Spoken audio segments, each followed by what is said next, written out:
أخت جوزي هي السبب، هي اللي خلتني أعرف أعمل دلوقتي كل حاجة. كنت في الأول بقول لأ، الحاجات دي ما ينفعش إن أنا أعملها، ولكن بعد كده خلتني عرفت إن دي حاجات لازم أساسية، حاجات أساسية أي بنت لازم تبقى تعرفها. وفعلا عرفتها وبقيت أستاذة فيها بسببها. صاحبة القصة بتقول اسمي حياة. عايزة النهاردة أعرفكوا قصتي وتقولولي إذا كنت صح ولا غلط. كملوا قصتي للآخر. أنا متجوزة وأنا عندي 20 سنة، دلوقتي عندي 29 سنة. خلفت ولد وبنت، ومن ساعة ما جبت الولاد وجوزي بقى شخص تاني. المفروض إنه يبقى للأفضل، وإنه يبقى للأحسن، وإنه يتغير معايا حتى لو كان مضايقني، ولكن اللي حصل عكس كده تمام. من ساعة ما اتجوزت وهو كان بيتعامل معايا كويس جدا، وبيحترمني وبيقدرني، ومش مخليني نفسي في حاجة، وأي حاجة كان نفسي فيها بقوله عليها كان بيعملها لي على طول، وما كانش بيسيبني غير وأنا مرتاحة خالص. ومشيت الدنيا على كده وكنت مبسوطة جدا. سنين السنين واحنا مفيش يوم يعني بنكون فيه بعيد عن بعض، ولا حد فينا مزعل التاني، والأمور ماشية كويس جدا جدا. وكانت أحلى حاجة فيه بقى إن هو كان دايما مهتم بنفسه وبصحته، وجسمه رياضي كده، وبيتغذى كويس جدا، وطبعا ما قوي، يعني شديد زي ما بيقولوا. كان عليه بس شنب كده يعني يتمناه أي راجل. كان حاجة جامدة جدا. كنت دايما أحب إن أنا أبصله بقوة، وكنت دايما أحب إن أبقى شايفاه قدامي. ولو كان بعد عني يوم واحد بس كنت بحس إن أنا في حاجات كتير عندي نقصاني، لدرجة إنه حاول كتير قبل كده إنه يسافر وإنه ميبقاش موجود يعني، بالذات بعد ما جبت الأولاد. ولكن بقيت بالعكس، ده أنا بقيت أكتر من الأول بقوله مينفعش سفر، وإن أنا مش هقدر أتحمل، ده شيء بالنسبة لي مستحيل، وإنت السبب، أنا ما أقدرش أقولك حاجة تانية. وهو كان بيفهمني على طول، وكان بيعمل اللي بقوله عليه. بس فجأة حاله كله اتغير وبقى إنسان تاني. وبعد ما كنا كل يوم بيجي وبنقعد وبنتكلم فترات طويلة قوي، ما بقاش بيجي خالص، ودايما مرهق وتعبان، وبيجي من الشغل يتغدى وينام. الموضوع دخل في شهر وأكتر، ما بقاش طبيعي أبدا. حاولت أتكلم معاه كتير وأتعامل في حاجات ياما وأحاول أفهمها له، ولكن ما كانش فيه فايدة، زي ما يكون عايز ما يفهمش. بقيت متضايقة وفي نفس الوقت مش عارفة أعمل إيه. بدأت إن أنا أروح أشتكي لأخت جوزي.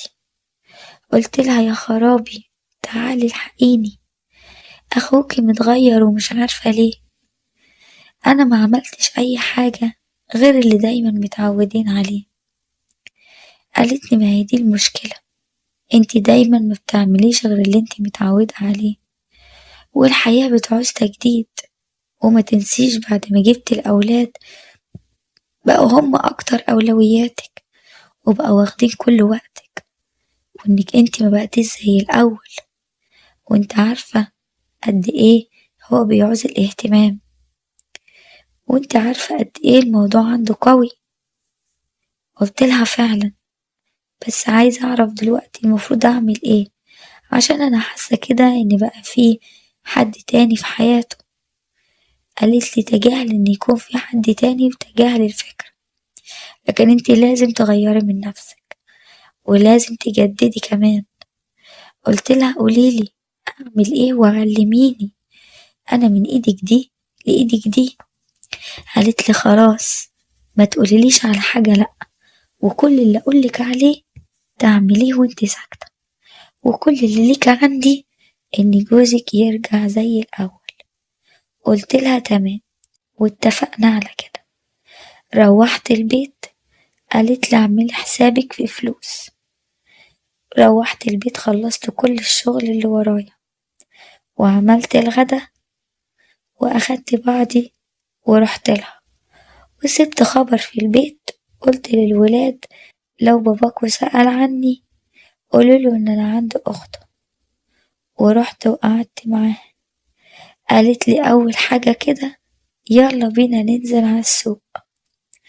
نزلت معاها على السوق، اشترينا بقى شوية حاجات، لا يعني فعلا تغير اي حد وتخلي اي حد يبقى في حتة تانية خالص. كانت حاجات جميلة جدا جدا. واشترت بقى كل الحاجات اللي تخص كل حاجة. وروحنا عندها البيت بعد ما رحت ظبطت شعري وظبطت الدنيا، لقيتها بتقولي ودلوقتي هنبدأ أول درس، ازاي تقدري تتجملي وتلبسي الحاجة المناسبة في الوقت المناسب. قلت لها تمام. وبدأت ان هي فعلا تعلمني ألبس الحاجة المناسبة في الوقت المناسب، وازاي انك انتي تتصرفي وتتعاملي في كل وقت بطريقته.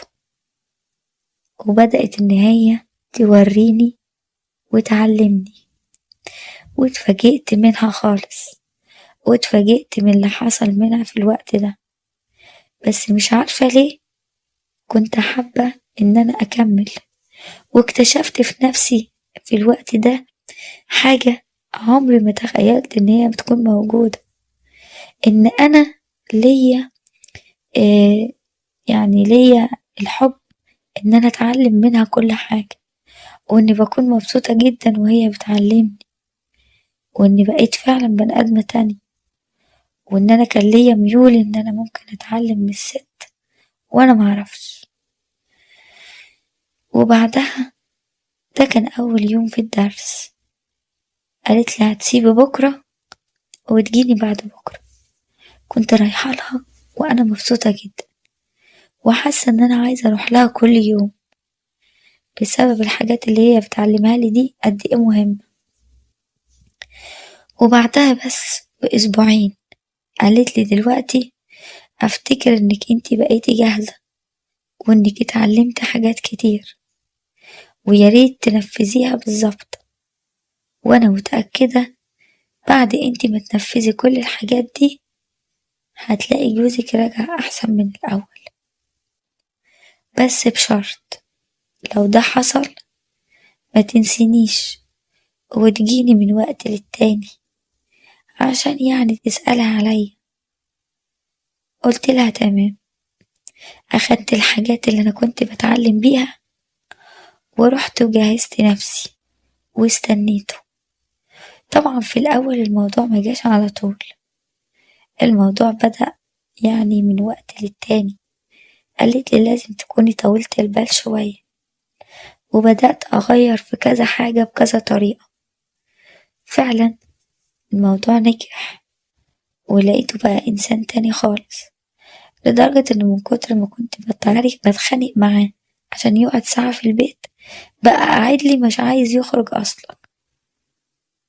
على قد ما كنت مبسوطة على قد ما كنت بستغرب طريقته.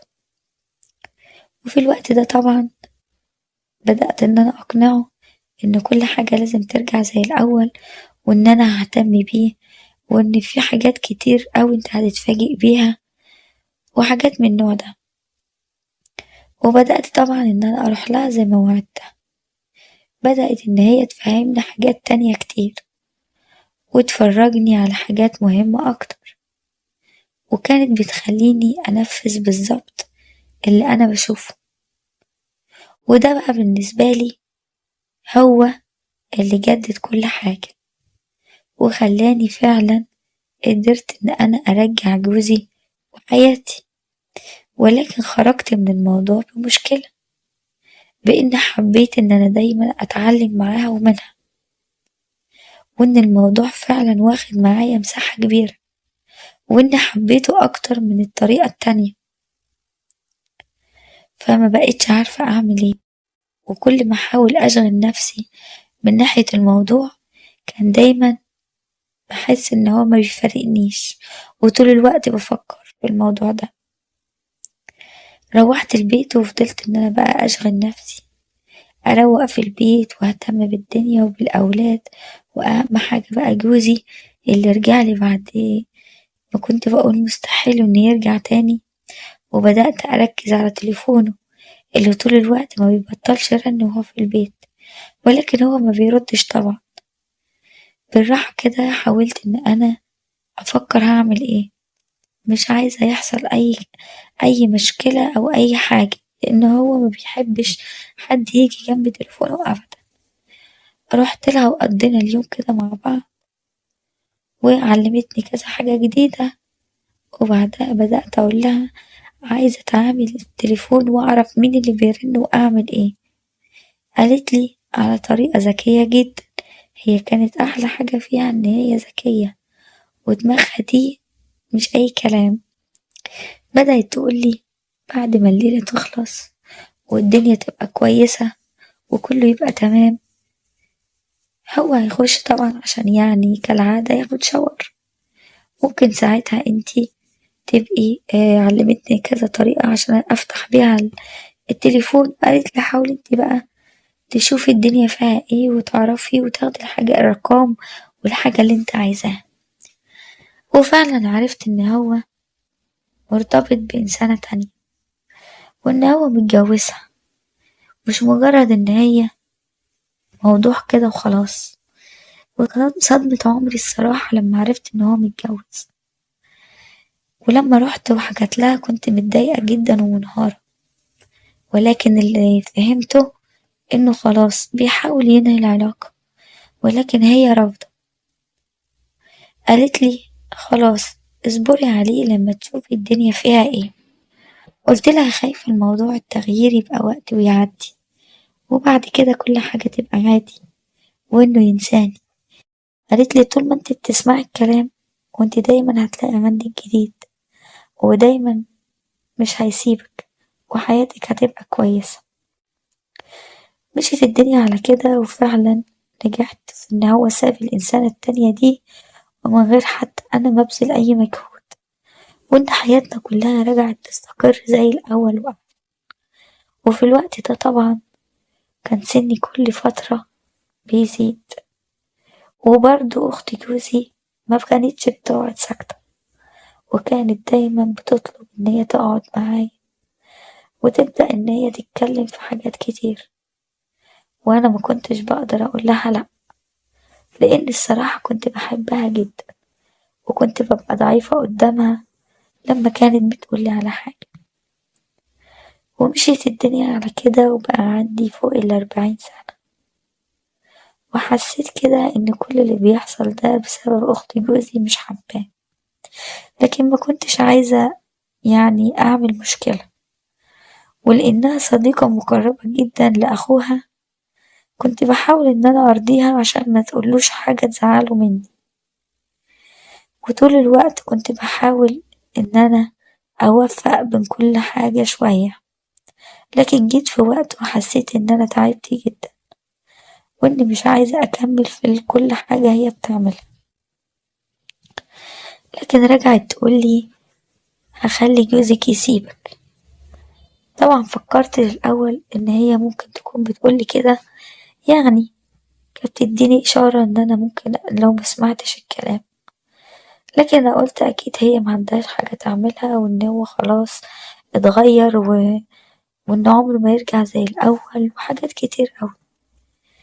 لكن اتفاجئت بان فعلا بعد ما طلبتني اروح لها وانا مرضتش، لقيت فعلا جوزي بعدها بكام يوم متغير جدا، وبيكلمني بطريقة وحشة، وبيقولي ان انا هسافر شغل ومش جاي دلوقتي. عرفت على طول ان هي اكيد قايلة حاجة. رحت وقعدت واتكلمت معاها، قالت لي انا عندي طرق كتيرة جدا اقدر ان انا أغيره من ناحيتك، وحياتك دي تبوظ تاني، وما تنسيش إن أنا كنت السبب في استقرارها، فلازم إنك انتي تسمعي كلامي.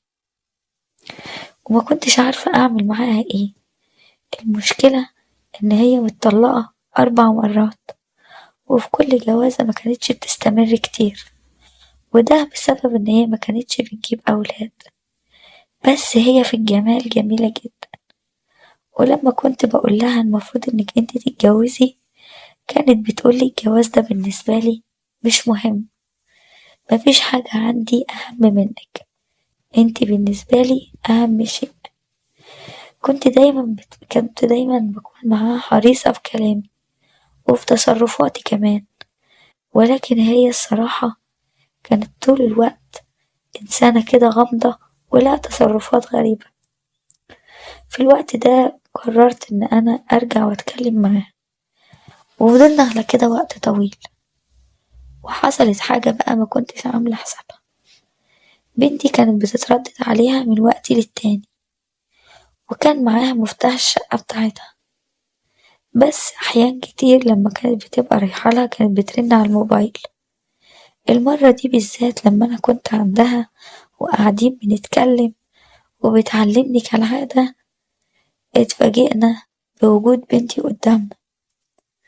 هي كانت بتروح لها وكانت مقربة ليها جدا. كنت بحاول أنصحها كتير لكن البنت ما كانتش بتسمع الكلام. وبعد البنت ما وصلت 19 سنة كانت طول الوقت قاعدة معاها، وكان معاها مفتاح الشقة. وما كنتش أعرف إن اللي أنا فيه ممكن بنتي تكون كانت فيه في يوم من الأيام. اتفاجئت وأنا قاعدة معاها وكل حاجة تمام، إن البنت دخلت من غير ما نحس بيها وشافتنا. وفي الوقت ده كان في نظرة غريبة جدا في عينيها. كنت مرتبكة ومش عارفة أقولها ايه، ولكن اتفاجئت بتصرف غريب جدا هي عملته.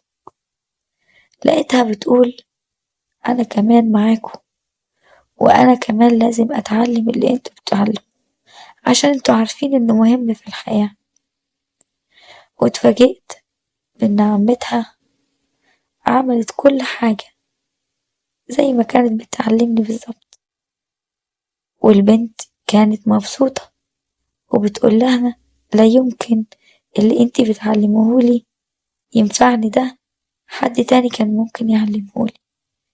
واتفاجئت بقيت أنا والبنت، وبرضه هي قادرة إن هي تسيطر على الموقف. ومش عارفة أعمل ايه. أنا قلت مش مهم أنا، عشان خاطر الولاد. البنت طلعت هي كمان مفيش فايدة، الدنيا كلها باظت، مبقاش في حاجة مظبوطة. كنت خايفة جدا للولد يكون بيروح لها، وسألت واتكلمت معاها وبصراحة، وكلمت أخته كمان، لكن عرفت إن ملوش أي علاقة بيها، وإن هو ليه عالمه الخاص بيه.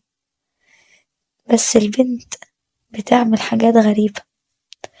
طبعا بدأت إن هي تطلب حاجات مني ما كانتش بتحب إن هي تقولها قبل كده، وكانت طول الوقت سايبة أوضتها وقاعدة معايا. ولكن الصراحة البنت طلعت أكتر من عمتها كمان مشكلة كبيرة، وخايفة إن الموضوع يزيد معاها وإن هي تبقى إنسانة تانية. اتكلمت معاها بصراحة وقلت لها انت لازم ملكيش دعوة بعمتك تاني، وعمتك ليها عالمها الخاص ودماغها، وانت لسه صغيرة في بداية حياتك، واللي بتقولهولك ده مش صحيح، وهيبوظ حاجات كتير جدا في حياتك. وفضلت اتكلم معاها كتير جدا وانصحها واقول لها ان هي متروحش عندها تاني، وفضلت اتحايل عليها. وساعتها من كتر ما لقتني منهارة ومتضايقة وعدتني وقالت لي خلاص مش هروح عندها تاني، وأكدت لي إن مفيش بينهم أي كلام بعد كده. وأنا صدقتها ومشيت الدنيا وأنا مترقبة الموضوع بعدها بفترة صغيرة. حوالي أسبوعين، ولكن كنت مركزة مع البنت جدا. وفي يوم طبعا اتفاجئت بإن عمتها بتكلمني وبتقولي لازم تجيلي النهاردة. وطبعا مادام هي كلمتني كان لازم أروح، ورحت ودخلت عادي جدا لأن أنا كمان كان معايا مفتاح. اتفاجئت إن البنت هناك، وإن هي تعمدت تخليني أعرف إن البنت مستحيل تسيبها أو تبعد عنها. ورحت ولقيت كل حاجة زي ما كنت بروح أنا بالظبط وبلاقيها. في الوقت ده بقيت متضايقة، فكرت في حاجات مش كويسة كتير، ولكن رجعت وقلت مش هينفع. ومش عارفة دلوقتي أنا ممكن أعمل إيه عشان بنتي ترجع تستقر في حياتها وتتبه لدراستها وتشوف الشخص المناسب. البنت بقت واحدة تانية واتعودت خلاص على اللي ما كنتش حاباه ومش عارفة أعمل.